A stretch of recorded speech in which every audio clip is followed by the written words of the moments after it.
Hello प्यारे विद्यार्थियों, समा अकेडमी के यूट्यूब चैनल पर आपका हार्दिक स्वागत है। आई होप कि आप सभी स्वस्थ होंगे, मस्त होंगे और इससे पहले आपने बेसलाइन असेसमेंट को अच्छे से कर लिया होगा। आज हम बात कर रहे हैं वर्कशीट फर्स्ट की, क्लास 9th और सब्जेक्ट अपना इंग्लिश रहने वाला है।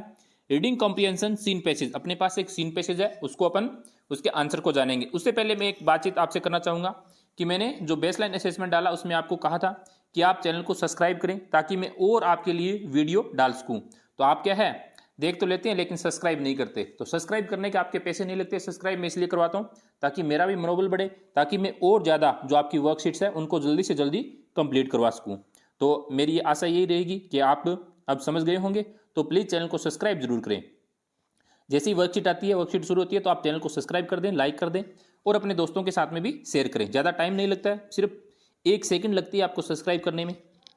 तो शुरुआत करते हैं। लर्निंग आउटकम्स यानी the learner can answer factual questions after reading the text. इसके फैक्चुअल क्वेश्चंस देने हैं। लर्निंग स्किल्स रहेगी रीडिंग, अंडरस्टैंडिंग, राइटिंग और वोकेबलरी से। तो सबसे पहले अपने पास एक पैसेज है, जैसे द सेकेंड वर्ल्ड वार से संबंधित है। War broke in 1939 when I was 8 years old, जब मैं 8 साल का था, यानी जब दूसरा विश्व युद्ध हुआ था। For reasons I have never been able to understand a sudden demand for tamarind seeds erupted in the market.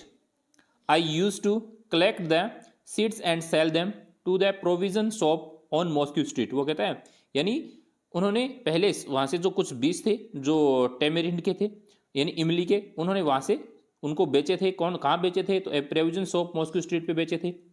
A daily collection would fetch me the princely sum of an 1 anna, यानी एक 1 आना के अंदर। तो आप पैसेज अच्छे से पढ़ लेना, मैं पैसेज आपको नहीं पढ़ा रहा, पैसेज आप अच्छे से पढ़ना। मैं इनके आंसर की बात करता हूं क्योंकि वीडियो क्या हो जाता है, काफ़ी लंबा हो जाता है। तो पहला आपके पास पर्सन है, choose the correct answer and re write a space in given below. आपको री राइट करना है जो स्पेस दिया गया है वहां पे। तो पहला है I use to collect the seeds and sold them to, यानी ये जो बीज थे, जो टेमेरिंड के इमली के जो बीज थे, वो कहाँ से आपने यानी कहाँ पर बेचा उनको? तो ए प्रोविजन शॉप पे बेचा। तो ये आ गया प्रोविजन शॉप, ये इसका उत्तर हो जाएगा। आपको यहाँ पे इसको क्या करना है, रीराइट करना है। यानी ये जो प्रोविजन है वो आपको यहाँ पे क्या करना है, लिखना है, प्रोविजन शॉप। नेक्स्ट है the second world war broke out इन, यानी कब सेकेंड वर्ल्ड वार हुआ था? 1939 को। तो यहाँ पे आपको लिख देना है 1939। नेक्स्ट है the first casualty came in the from of, तो इसका राइट आंसर हो जाएगा suspension of the train halt. तो यहां पे आपको ये लिख देना है suspension of the train halt. आप समझ गए होंगे कैसे लिखना है। इनको वापस क्या करना है, यहां पे रीराइट कर देना है suspension of the train halt पे। नेक्स्ट है I can feel the surge of pride in earning oven money for, यानी जो कह रहा है कि मुझे महसूस हुआ, ऐसा महसूस कर सकता हूं जो फर्स्ट, यानी जो अर्निंग, यानी जो फर्स्ट जो उसकी कमाई हुई थी, अर्निंग हुई थी। तो इसमें आ जाएगा द फर्स्ट टाइम। तो यहां पे लिखना आपको द फर्स्ट टाइम।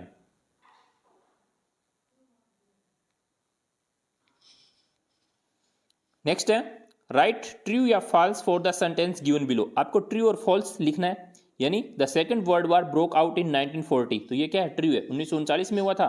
तो ये क्या हो गया, सॉरी फॉल्स हो गया। तो यहां आपको लिखना है फॉल्स, या आप क्रॉस का निशान लगा सकते हैं। दूसरा है my brother in law Jalaluddin would tell me फिल्मी स्टोरीज, नहीं, उसने फिल्मी स्टोरी नहीं सुनाई थी, वर्ल्ड वार से संबंधित स्टोरी सुनाई थी। तो ये भी क्या है, फॉल्स है। फिर है शमसुद्दीन डिस्ट्रीब्यूटेड न्यूज़पेपर, यानी न्यूज़पेपर कौन डिस्ट्रीब्यूट करता था, शमसुद्दीन ही करता था। तो ये राइट है। A day's collection would fetch him the sum of 1 anna, ये भी सही है। यानी ए डेज कलेक्शन, यानी एक दिन का जो कलेक्शन होता था 1 आना होता था। तो ये भी क्या है, ट्रू है। तो आप ट्रू लिख सकते हैं, राइट का निशान लगा सकते हैं। अगर अभी तक चैनल को सब्सक्राइब नहीं किया तो प्लीज चैनल को सब्सक्राइब जरूर करें। फिर है right the opposite of the given underline words in the given sentence from the passage and rewrite them.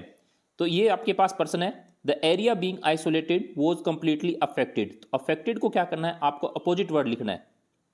तो वापस पूरा का पूरा सेंटेंस वैसे ही लिखना है जैसे ये पूरा का पूरा वैसे ही लिखा गया। अफेक्टेड को सिर्फ क्या कर दिया यहाँ पे, अनअफेक्टेड, यानी इसका अपोजिट करना है, बस इतना चेंज करना है। दूसरा आई यूज टू बाय, तो बाय है इसको क्या करना है आपको यहाँ पे चेंज करना है, यानी पॉजिटिव वर्ड लिखना है। आई यूज टू सेल, तो इसकी जगह पर ने क्या लिख दिया, सेल। बाकी पूरा का पूरा सेंटेंस आपको सेम का सेम लिखना है, एज इट इज। नेक्स्ट है द लास्ट कैजुअलिटी। अब देखो लास्ट को अंडरलाइन किया गया, the last casualty came in the form of the suspension of the train halt at Rameswaram station. तो आपको क्या करना है, लास्ट की जगह क्या लिख देना है, फर्स्ट, और बाकी पूरा का पूरा सेम का सेम सेंटेंस लिखना है। The first casualty came in the form of the suspension of the train halt at Rameswaram station. आ गया समझ में? सिर्फ आपको क्या करना है, अपोजिट वर्ड लिखना है। नेक्स्ट है a sudden demand for tamarind seeds dropped, यानी ड्रॉप्ड, अब इसका अपोजिट लिखना है ड्रॉप्ड का, इरप्टेड। बस इतना सा चेंज करना है, पूरा का पूरा सेंटेंस सेम लिखना है।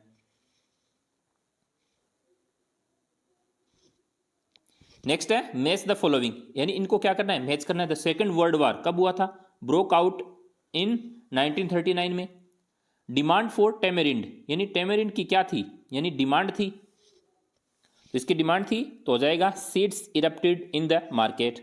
फिर है my brother in law Jalaluddin told stories the world war से संबंधित सुनाई थी। फर्स्ट कैजुअलिटी कैम तो हो जाएगा in form the train suspension. Next है फाइंड आउट द सिनोनिम्स, यानी सिमिलर वर्ड बताना है। ए पैसेज गिवन वर्ड्स, यानी ऑल एट वंस तो हो जाएगा as sudden, all at once का सिमिलर हो जाएगा एज सडन। अर्न का मतलब होना कमाना, तो वेजेस यानी कमाना।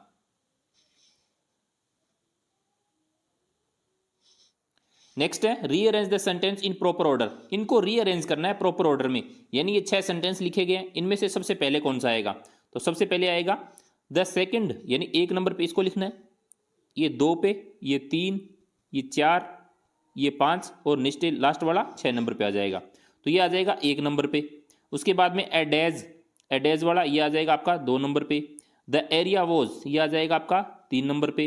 फिर है इंडिया वॉज ये आ जाएगा 4 नंबर पे। द न्यूज़पेपर 5 नंबर पे, और 6 नंबर पे आ जाएगा Shamsuddin helped me earn my first wages. तो इस तरीके से आपको क्या करना है, इन 6 लाइनों को यहाँ पे लिख देना है इस तरीके से, यानी इसका ये रीअरेंज हो गया, इनका क्रम अपने को सेट करना है। तो आई होप आपकी इनको अच्छे से क्रम सेट करके लिख देंगे।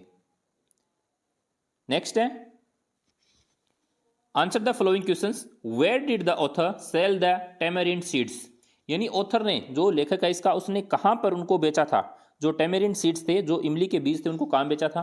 The author sell the tamarind seeds, यानी यहां पे सीड्स है, seeds a provision shop on Moscow street, यानी प्रोविजन शॉप पे, मॉस्को स्ट्रीट पे जो प्रोविजन शॉप थी वहां पर उनको बेचा था। दूसरा है why was the area unaffected by the war, यानी कौन सा एरिया था जो अनअफेक्टेड रहा था, अप्रभावित रहा था, तो our area being isolated was completely unaffected by the war, यानी जो पृथक था एरिया, वो अनअफेक्टेड रहा था इससे, तो इसका आंसर ये हो जाएगा। नेक्स्ट है who told the stories so the author, यानी ये स्टोरी है वो किसने सुनाई थी, यानी कौन था सुनाने वाला, तो माई brother in law Jalaluddin would tell me stories about the war which I would later attempt to trace in the headlines in the Namani, यानी उसकी जो स्टोरी थी वो कौन था सुनने वाला, तो जलालुद्दीन था। तो आप इसको यहाँ तक भी लिख सकते हैं, स्टोरीज इतना भी, यानी यहाँ से इतना भी लिख सकते हैं तो भी अपना सही होगा। अगला है why were the newspapers bundled and throw from the moving train, तो हो जाएगा the newspapers now had to be bundled and throw out from the moving train on the Rameswaram road between Rameswaram and Dhanushkodi, यानी उनके बीच में जो newspapers के जो bundle थे वो थ्रो किए जाते थे, यानी वहां पर पहुंचाए जाते थे, तो ये इसका राइट आंसर हो जाएगा। तो आई होप कि आपको ये अच्छे से समझ में आया होगा, यानी इस तरीके से अपने को क्या करना है, इसको कंप्लीट करना है। अगर आपने अभी भी चैनल को सब्सक्राइब नहीं किया तो प्लीज़ चैनल को सब्सक्राइब जरूर करें, ताकि मैं आपके लिए और ज़्यादा से ज़्यादा वर्कशीट्स की वीडियो लेके आता रहूँ, और आपको विज्ञान और गणित से संबंधित भी वीडियो मिल जाएंगे। इसके डिस्क्रिप्शन बॉक्स में आपको लिंक मिलेगा, तो वहाँ से आप उनको ढूंढ सकते हैं। Thank you.